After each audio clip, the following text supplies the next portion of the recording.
Jai Guruji. Jai Guruji, Auntie. Shall we? Without further ado, Yes. chapter 9. Sure. So this is the blissful devotee and his cosmic romance. Little sir, please be seated. I am talking to my divine mother. Silently, I had entered the room in great awe. The angelic appearance of Master Mahashay fairly dazzled me.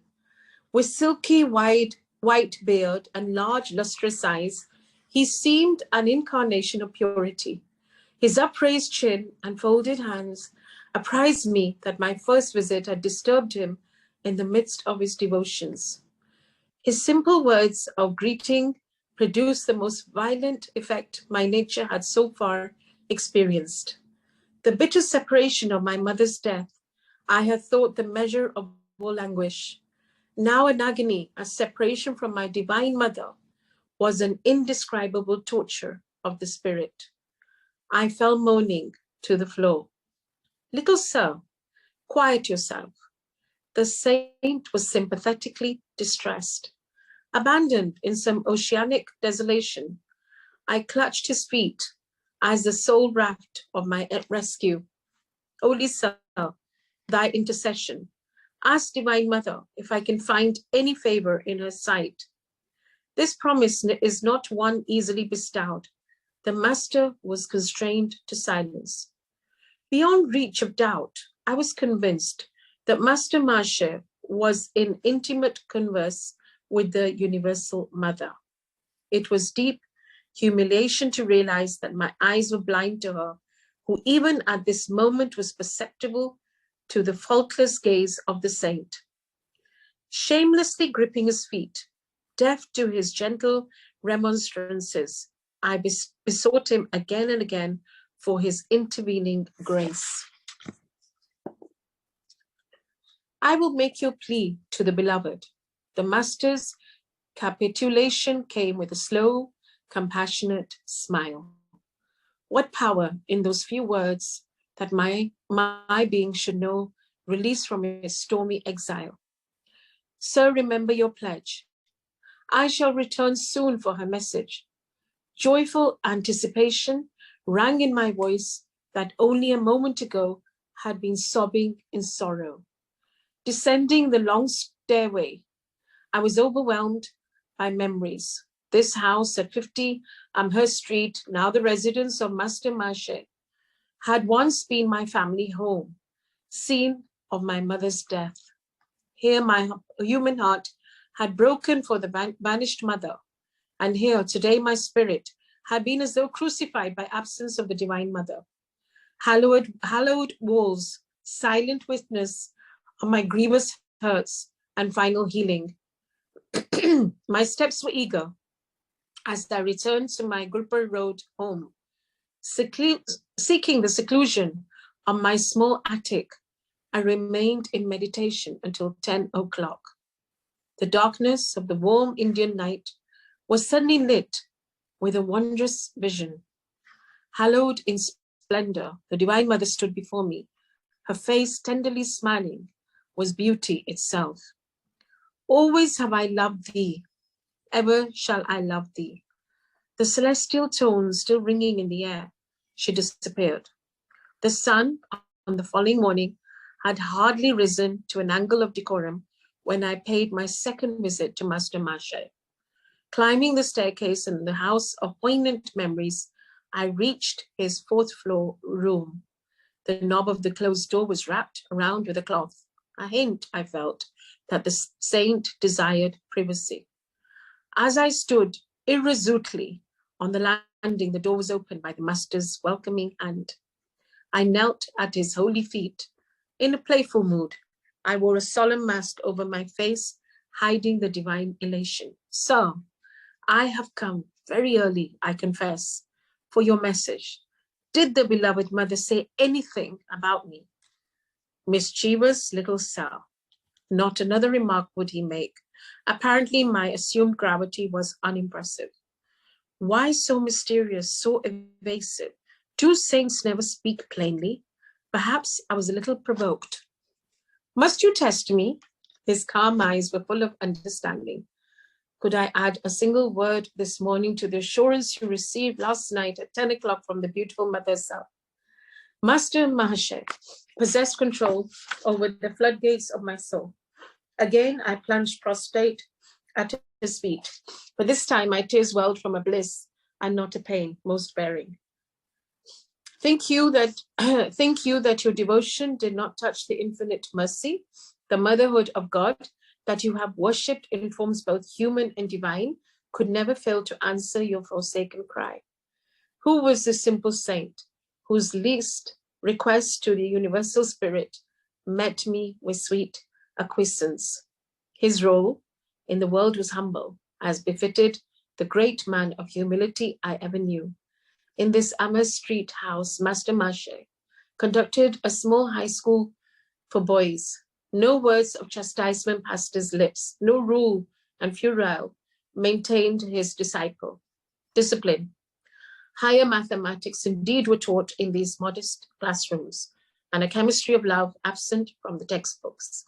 He spread his wisdom by spiritual contagion rather than impermeable precept. Consumed by an unsophisticated passion for the Divine Mother, the saint no more demanded the outward forms of respect than a child. I am not your guru. He shall come a little later, he told me. Through his guidance, your experiences of the divine in terms of love and devotion shall be translated into his terms of fathomless wisdom. Every late afternoon, I betook myself to Amer Street. I sought Master Mashe's divine cup, so full that its drops daily overflowed on my being. Never before had I bowed in utter reverence. Now I felt it at the immeasurable privilege even to tread the same ground with which Master Mahashay sanctified. Sir, please wear this champak garland I have fashioned especially for you. I arrived one evening holding my chain of flowers, but shyly he drew away, repeatedly refusing the honor. Perceiving my hurt, he finally smiled consent. Since we are both devotees of the Mother, you may put the garland on this bodily temple as offering to her who dwells within. His vast nature lacks space in which any egotistical consideration could gain foothold. Let us go tomorrow to the Dakshinvar temple, forever hallowed by my Guru. Master Mashe was a disciple of a Christ-like master, Sri Ramakrishna Paramhansa. The 4-mile journey on the following morning was taken by boat on the Ganges. We entered the 9-domed temple of Kali, where the figures of the Divine Mother and Shiva rest on a burnished silver lotus, its 1,000 petals meticulously chiseled. Master Mashe beamed in enchantment. He was engaged in his inexhaustible romance with the beloved. As he chanted her name, my enraptured heart seemed shattered into 1,000 pieces. We strolled later through the sacred precincts, halting in a tamarisk grove. The manner characteristically exuded by the tree was symbolic of the heavenly food Master Mashe was bestowing. His divine invocations continued. I sat rigidly, motionless on the grass amid the pink, feathery tamarisk flowers. Temporarily absent from the body, I soared in a supernal visit. This was the first of many pilgrimages to Dakshinvar with the holy teacher. From him I learned the sweetness of God in the aspect of Mother, of divine mercy. The childlike saint found little appeal in the father aspect or divine justice. Stern, exacting, mathematical judgment was alien to his gentle nature. He can serve as an earthly prototype for the very angels of heaven, I thought fondly, watching him one day at his prayers. Without a breath of censure or criticism, he surveyed the world with eyes long familiar with the primal purity. His body, mind, speech, and actions were effortlessly harmonized with his soul's simplicity. My master told me so. Shrinking from personal assertion, the saint ended any sage counsel with this invariable tribute. So deep was his identity with Sri Ramakrishna that Master Mashe no longer considered his thoughts as his own. Hand in hand, the saint and I walked one evening on the block of his school. My joy was dimmed by the arrival of a conceited acquaintance who burdened us with lengthy discourse. I see this man doesn't please you, the saint's whisper to me was unheard by the egotist, spellbound by his own monologue. I have spoken to Divine Mother about it. She realizes our sad predicament. As soon as we get to yonder red house, she has promised to remind him of more urgent business. My eyes were glued to the sight of salvation. Reaching its red gate, the man unaccountably turned and departed, neither finishing his sentence nor saying goodbye. The assaulted air was comforted with peace. Another day found me walking near the Howrah railway station. I stood for a moment by the temple, silently criticizing a small group of men with drum and cymbals who were violently reciting a chant. How undevotionally they used the Lord's divine name in mechanical repetition, I reflected. My gaze was astonished by the rapid approach of Master Mashe. Sir, how come you're here? The saint, ignoring my question, answering my thought. Isn't it true, little sir, that the beloved's name sounds sweet from all lips, ignorant or wise? So this is, when Guruji, Sangat used to come, and some, saints and sinners, they both used to be in Guruji's Sharan. He said, and somebody asked one day, Guruji, isne to bahut galat karam kiya. I don't recall exactly who it was. Not that we are anyone to judge, but the Sangha said, Guruji, isne to bahut galat kaam kyun hai? Kende main to sab nu bless karna na, chahe sant ho, chahe sinner ho. So all will be blessed by me, providing they come to me and take my name. So beloved name sounds sweet from all lips, ignorant or wise, saint or sinner. He passed his arm around me affectionately. I found myself carried on his magic carpet to the merciful presence. Would you like to see some bioscopes? This question one afternoon from Master Mashe was mystifying. The term was then used in India to signify motion pictures. I agreed, glad to be in his company in any circumstances. A brisk walk brought us to the garden confronting Calcutta University. My companion indicated a bench near the Goldiggy or pond. Let us sit here for a few minutes. My master always asked me to meditate whenever I saw an expanse of water. Here, its placidity reminds us of the vast calmness of God. That's why whenever we see water, whether it's the ocean, I'm in Goa right now, as I mentioned, and when we see water anywhere, I think it reminds us, it's a reflection of calmness of God and the vastness and the infiniteness of his grace, his blessings. As all things can be reflected in water, so the whole universe is mirrored in the lake of the cosmic mind. So my Gurudev often said, wow, that's nice. So we can always sit by the water and meditate. And I think our meditation then gets heightened and we can go deep when we sit in any of the elements. Soon we entered a university hall where a lecture was in progress.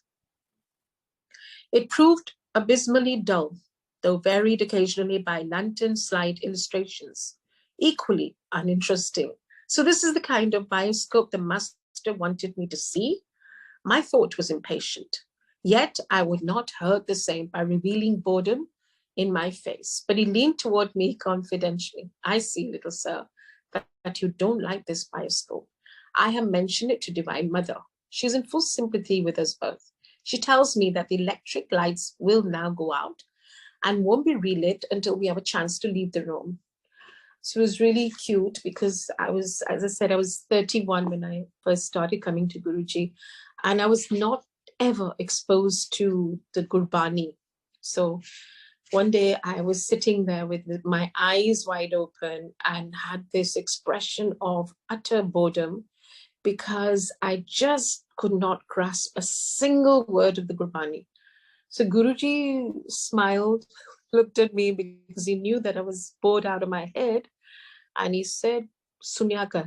I said, Guruji, samajh nahi aati hai. So he said, samajhnu kisne kiya? Sunya kar. Just the vibrations of the Gurbani fill us with his grace. So it's so beautiful. But today, of course, with his meher, with his eternal grace, I can grasp and fathom, I think, 90% of it. So it's all him and his grace, his unending grace. As his whisper ended, the hall was plunged into darkness. The professor's strident voice was stilled in astonishment, then remarked, the electrical system of this hall appears to be defective. By this time, Master Maharshi and I were safely across the threshold. Glancing back from the corridor, I saw that the scene of our martyrdom had again become illuminated. Little sir, you were disappointed in that myoscope, but I think you will like a different one. The saint and I were standing on the sidewalk in front of the university building. He gently slapped my chest over the heart. A transforming silence ensued, just as the modern talkies become inaudible motion pictures when the sound apparatus goes out of order. So the divine hand, by some strange miracle, stifled the earthly bustle. The pedestrians, as well as the passing trolley cars, automobiles, bullock carts, and iron-wheeled hackney carriages were all in a noiseless transit, as though possessing an omnipresent eye. I beheld the scenes which were behind me, and to each side as easily as those in front. The whole spectacle of activity in that small section of Calcutta passed before me without a sound. Like a glow of fire, dimly seen beneath a thin coat of ashes, a mellow luminescence permeated my panoramic view. My own body seemed nothing more than one of many shadows, though it was motionless, while the others flitted mutely to and fro. Several boys, friends of mine, approached and passed on. Though they had looked directly at me, it was without recognition. The unique pantomime brought me an inexpressible ecstasy. I drank deep from some blissful fount. Suddenly, my chest received another soft blow from Master Maharshi. The pandemonium of the world burst upon my unwilling ears. I staggered as though harshly awakened from a gossamer dream. The transcendental wine removed beyond my reach. Little sir, I see you found the second bioscope. To your liking, the saint was smiling now. I started to drop in gratitude on the ground before him. You can't do that to me now. You know God is in your temple also. I won't let Divine Mother touch my feet through your hands. If anyone observed the unpretentious master and myself as we walked away from the crowded pavement, the onlooker surely suspected us of intoxication.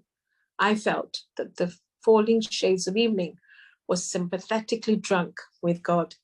When darkness recovered from its nightly swoon, I faced the new morning breath of my ecstatic mood, but ever enshrined in memory in the seraphic son of Divine Mother, Master Maharshi. Trying with poor words to do justice to my benignity, I wonder Master Maharshi and others among the deep vision saints whose paths crossed mine knew that years later in a Western land, I would be writing about their lives as divine devotees. Their foreknowledge would not surprise me not. I hope my readers who have come thus far with me. So that intoxication, I think, I do recall going back when Guruji said to Roz aaya kar. So I used to go literally every evening initially when I had skin cancer and life-threatening asthma. He said, Roz aana. So I used to look intoxicated. And even in social circles, I would be there talking about Guruji, and people used to looking at my face and thinking she's lost it. Little had they known that I had found something which was inexplicable. Even sharing satsangs, we fall short of words. But that intoxication, that ras, like Guruji said, दुनिया दी हर चीज़ा विच रस है, ए रस बड़ी दूर तक जांदा है, और ए रस दा पूरा आनंद लिता करो आके मेरे कोल. So that is the intoxication which we all feel.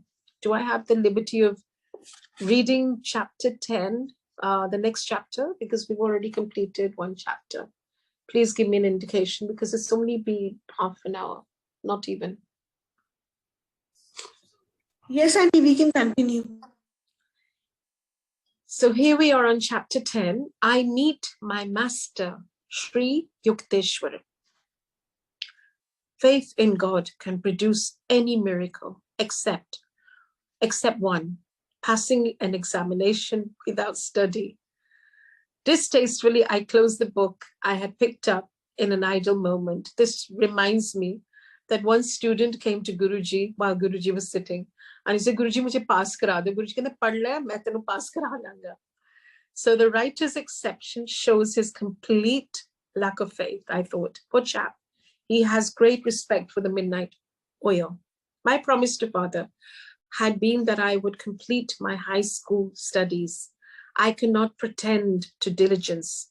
The passing months found me less frequently in the classroom than in secluded spots along the Calcutta bathing ghats. The adjoining crematory grounds, especially gruesome at night, are considered highly attractive by the yogi. He who would find the deathless essence must not be dismayed by a few unadorned skulls. Human inadequacy becomes clear in the gloomy abode of miscellaneous bones. My midnight vigils were thus of a different nature from the scholars. The week of final examinations at the Hindu high school was fast approaching. This interrogatory period, like the civil health, I consider my English to be quite okay, but there are words there which are like quite challenging. Sepulchral haunts inspires a well-known terror. My mind was nevertheless at peace. Braving the ghouls, I was exhuming a knowledge not found in lecture halls, but it lacked the art of Swami Pranabananda, who easily appeared in two places at one time. My educational dilemma was plainly a matter for the infinite ingenuity. This was my reasoning, though to many it seems illogic. The devotee's irrationality springs from 1,000 inexplicable demonstrations of God's instancy in trouble. Hello, Mukunda. I catch hardly a glimpse of you these days. A classmate accosted me one afternoon at Gurpur Road. Hello, Nantu. My invisibility at school has actually placed me there in a decidedly awkward position. I unburdened myself under his friendly gaze. Nantu, who was a brilliant student, laughed heartily. My predicament was not without a comic aspect. You are utterly unprepared for the finals. I suppose it is up to me to help you. The simple words conveyed divine promise to my ears. With alacrity, I visited my friend's home. He kindly outlined the solutions to various problems he considered likely to be set by the instructors. These questions are the bait which will catch many trusting boys in the examination trap. Remember my answers, and you will escape without injury. The night was far gone when I departed. Bursting with unseasoned erudition, I devoutly prayed it would remain for the next few critical days. Nantu had coached me in my various subjects, but under pressure of time, had forgotten my course in Sanskrit. Fervently, I reminded God of the oversight. I set out on a short walk the next morning, assimilating my new knowledge to the rhythm of swinging footsteps. As I took a shortcut through the weeds of a corner lot, my eye fell on a few loose printed sheets. A triumphant pounce proved them to be Sanskrit verse. I sought out a Pandit for aid in my stumbling interpretation. His rich voice filled the air with the edgeless, honeyed beauty of the ancient tongue. These exceptional stanzas cannot possibly be of aid in your Sanskrit test. The scholar dismissed them skeptically. But familiarity with that particular poem enabled me on the following day to pass the Sanskrit examination. Through the discerning help Nantu had given, I also attained the minimum grade for success in all my subjects. Father was pleased that I had kept my word and concluded my secondary school course. My gratitude sped to the Lord, whose sole guidance I perceived in my visit to Nantu and my walk by the unhabitual route of the debris-filled lot. Playfully, he had given a dual expression to his timely design for my rescue. I came across the discarded book whose author had denied God precedence in the examination halls.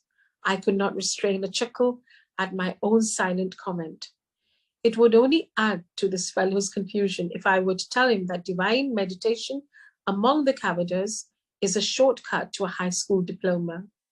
In my new dignity, I was now openly planning to leave home, together with a young friend, Jitinder Mazumdar. I decided to join a Mahamandar hermitage to Benares and receive a spiritual discipline. A desolation fell over me one morning at thought of separation from my family. Since mother's death, my affection had grown especially tender for my two younger brothers, Sananda and Vishnu. I rushed to my retreat, the little attic, which had witnessed so many scenes in my turbulent sadhana. After a 2-hour flood of tears, I felt singularly transformed, as by some alchemical cleanser. All attachment disappeared. My resolution to seek God as a friend of friends set like granite within me. I quickly completed my travel preparations. I make one last plea. Father was distressed as I stood before him for final blessing. Do not forsake me and your grieving brothers and sisters. Revered Father, how can I tell my love for you? But even greater is my love for the Heavenly Father, who has given me the gift of a perfect Father on earth. Let me go, that I someday return with a more divine understanding. With reluctant parental consent, I set out to join Jitendra, already in Benares at the hermitage. On my arrival, the young head Swami, Dayananda, greeted me cordially.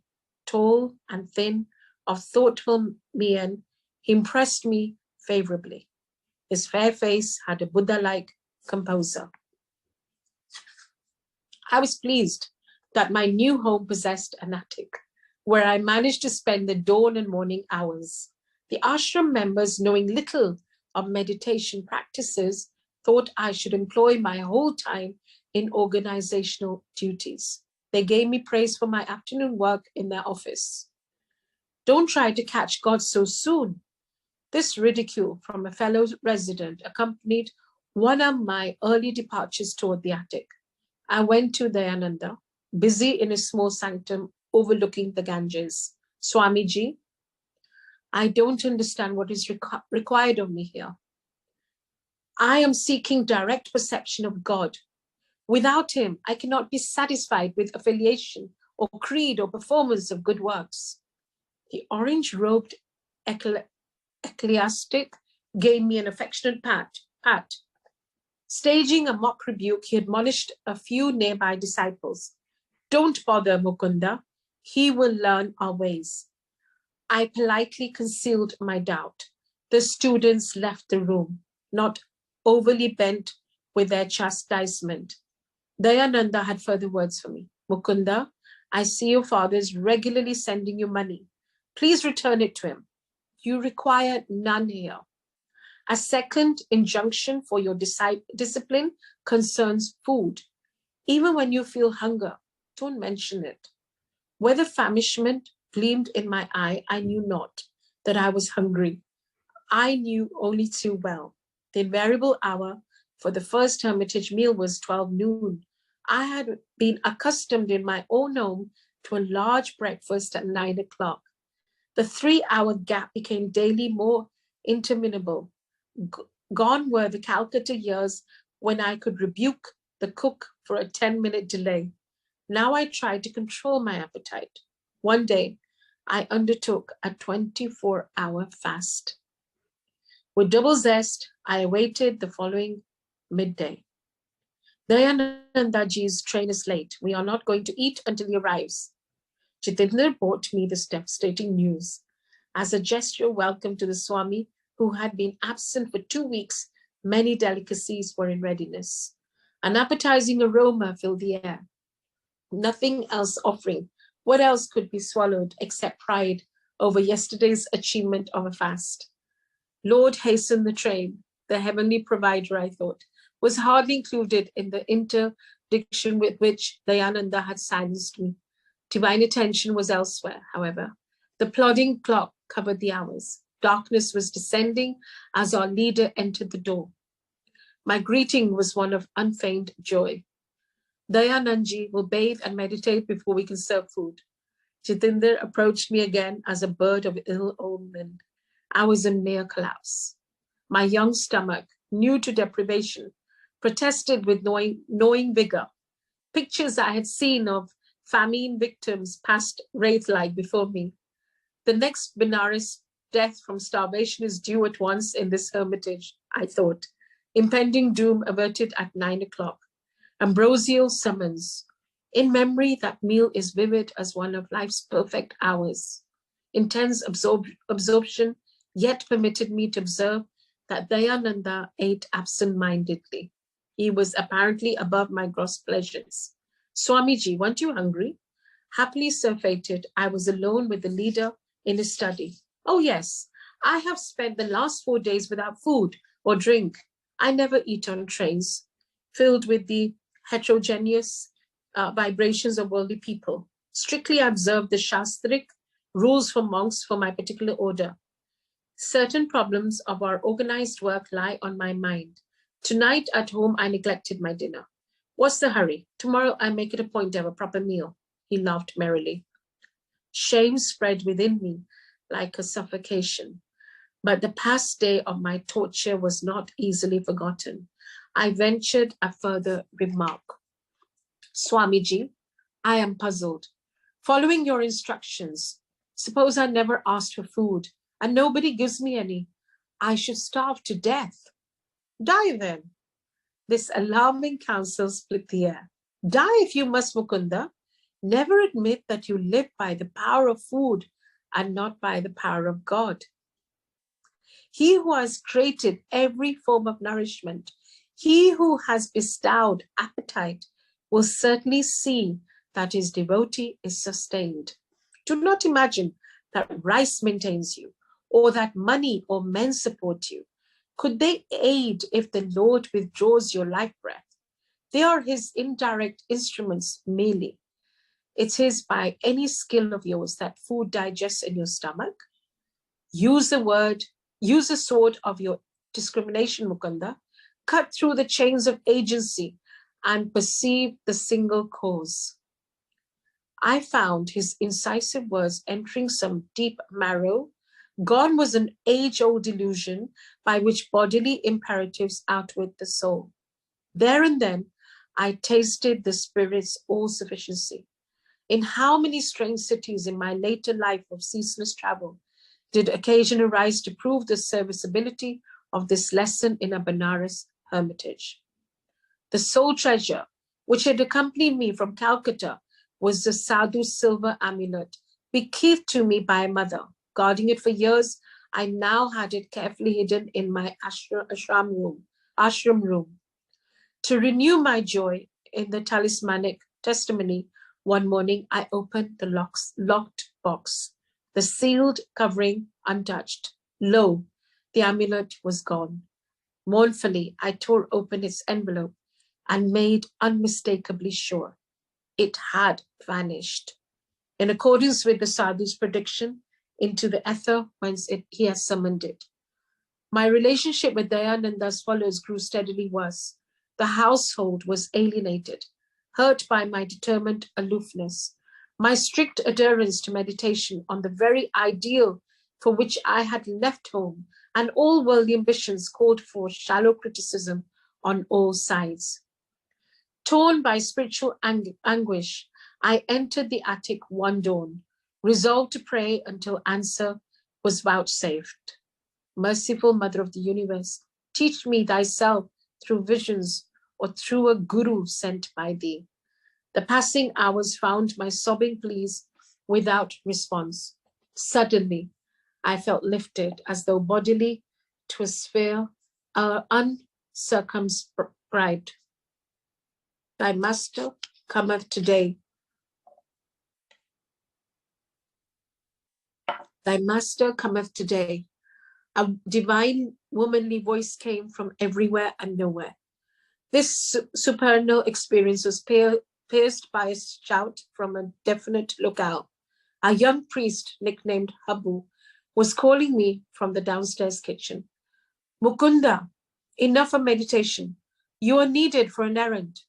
Another day, I might have replied impatiently. Now I wiped my tear-swollen face and meekly obeyed the summons. Together, Habu and I set out for a distant marketplace in the Bengali section of Benares. The ungentle Indian sun was not yet at zenith as we made our purchases in the bazaars. We pushed our way through the colorful medley of housewives, guides, priests, simply clad widows, dignified Brahmins, and the ubiquitous holy bulls. Passing an inconspicuous lane, I turned my head and surveyed the narrow lane. A Christ-like man in the ochre robes of a Swami stood motionless at the end of the road. Instantly and anciently familiar he seemed.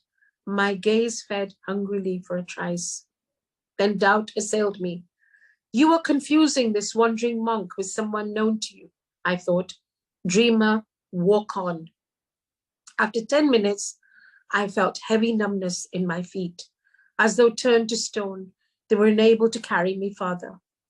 Laboriously, I turned around. My feet regained normalcy. I faced the opposite direction again.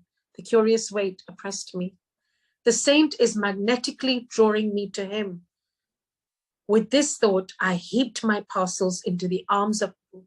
He had been observing my erratic footwork with amazement and now burst into laughter. What ails you? Are you crazy? My tumultuous emotion prevented any retort. I sped silently away. Retracing my steps as though wingshot, I reached the narrow lane. My quick glance revealed the quiet figure, steadily gazing in my direction. A few eager steps, and I was at his feet. Gurudev, the divine face, was none other than he of my 1,000 visions. These halcyon eyes, a leonine head with pointed beard and flocking locks, had often peered through gloom of my nocturnal reveries, holding a promise I had not fully understood. Oh, my own, you have come to me. My guru uttered the words again and again in Bengali, his voice tremulous with joy. How many years I have waited for you. So many times Sangat used to come and Guruji in a simple parlance would say, Aage fir. So the very first time, a devotee would bow to him. It was almost like, Aage tu, as if in anticipation. We entered a oneness of silence. Words seemed the rankest superfluities.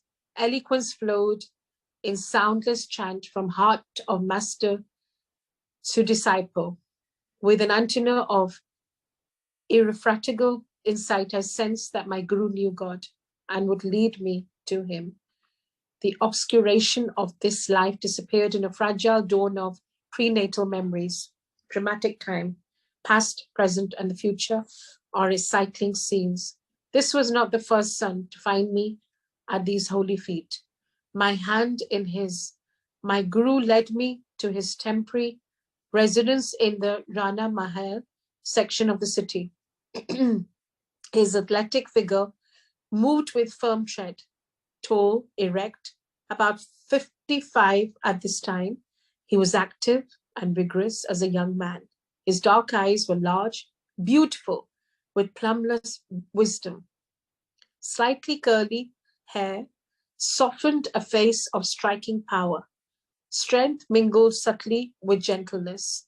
As we made our way to the stone balcony of a house overlooking the Ganges, he said affectionately, I will give you my hermitages and all I possess. Sir, I come for wisdom and God contact. Those are your treasure troves I am after. The swift Indian twilight had dropped its half curtain before my master spoke again. His eyes held unfathomable tenderness. I give you my unconditional love. Precious words. A quarter century lapsed before I had another auricular proof of his love. His lips were strange to ardor. Silence became his oceanic heart. Will you give me the same unconditional love? He gazed at me with childlike trust. I will love you eternally, Gurudev. Ordinary love is selfish, darkly rooted in desires and satisfactions. Divine love is without condition, without boundary, without change. The flux of the human heart is gone forever at the transfixing touch of pure love, he added humbly. If ever you find me falling from a state of God realization, please promise to put my head on your lap and help me to bring back to the cosmic beloved we both worship. So with Guruji also, I know that his love for us is unconditional. And that is what he was trying to teach us, that we must love God unconditionally. And that is true surrender. And to be in acceptance of what is and what will be is the faith that we have in him, that whatever will be in our best interest. He rose then in the gathering darkness and guided me to an inner room. As we ate mangoes and almond sweetmeats, he unobtrusively wove into his conversation an intimate knowledge of my nature. I was awestruck at the grandeur of his wisdom, exquisitely blended with an innate humility. Do not grieve for your amulet. It has served its purpose. Like a divine mirror, my guru apparently had caught a reflection of my whole life. That's why when we used to bow to Guruji, he said, Mainu tuada pichla or present and agla sab dikhne lag jata hai. So main tuadi faila khol dena. So Guruji could see in his divine vision a reflection of our entire lives. And that's why he knew our past, present, and future. The living reality of your presence, Master, is joy beyond any symbol. It is time for a change, inasmuch as you are unhappily situated in the hermitage. I made no references to my life. They now seem superfluous. By his natural, unemphatic manner, I understood that he wished no astonished ejaculations at his clairvoyance. So therefore, Guruji knew everything. He was omniscient. He is omniscient. Therefore, when Sangat used to ask, हम आपसे कैसे connect करें? He said, मैं तो सब कुछ पता है, सिर्फ telepathically में ना गल्ला करो. So there is no need for any conversation as such, because he knows it all. He knows our deepest desires also. You should go back to Calcutta. Why exclude relatives from your love of humanity? His suggestion dismayed me. My family was predicting my return, though I had been unresponsive to many pleas by letter. Let the young bird fly in the metaphysical skies, Ananda had remarked.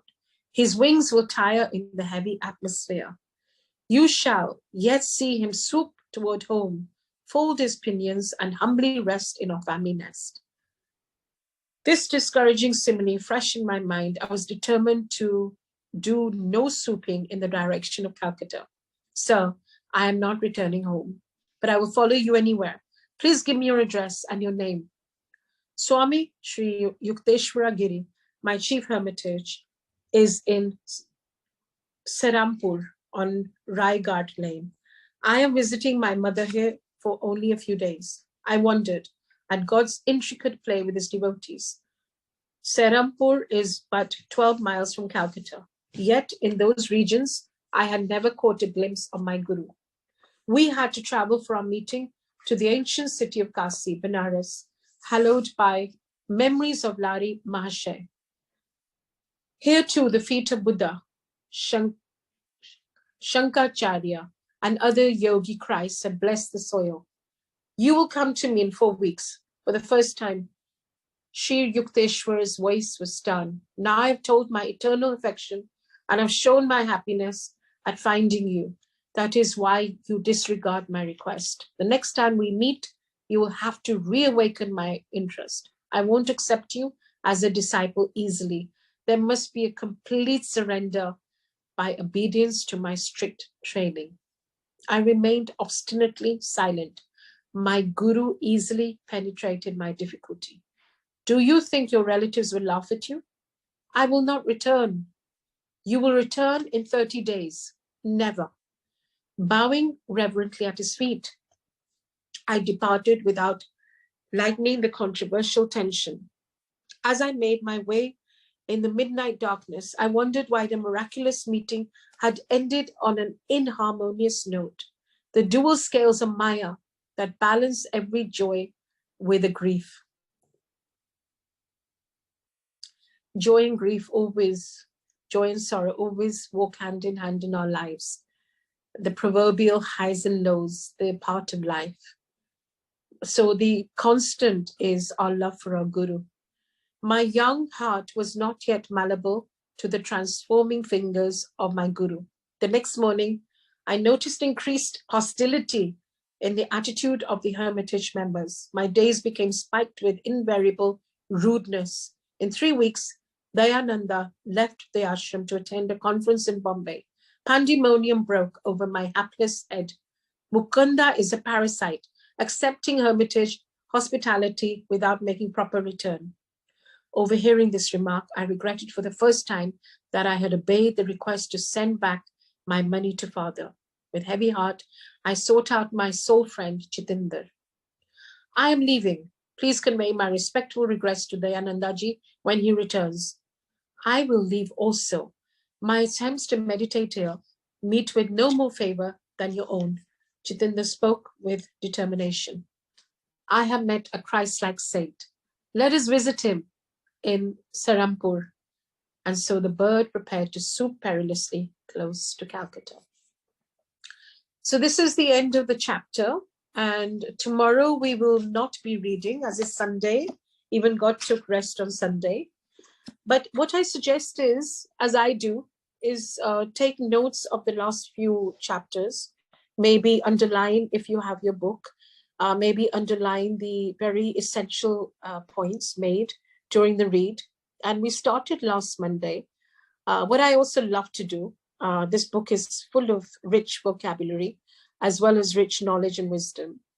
I like to just make a separate notebook and write out the words and the phrases which are relevant to our lives and to Guruji's teachings. So thank you so much for giving me this opportunity. We started our reading on Monday, as I say, and we will resume yet again on coming Monday. Tomorrow will be rest day. I'm not sure if it's actually going to be rest day. It's going to be revision day. And then we can have question and answers. Though we can also have question and answers today if anybody has a question or some kind of input.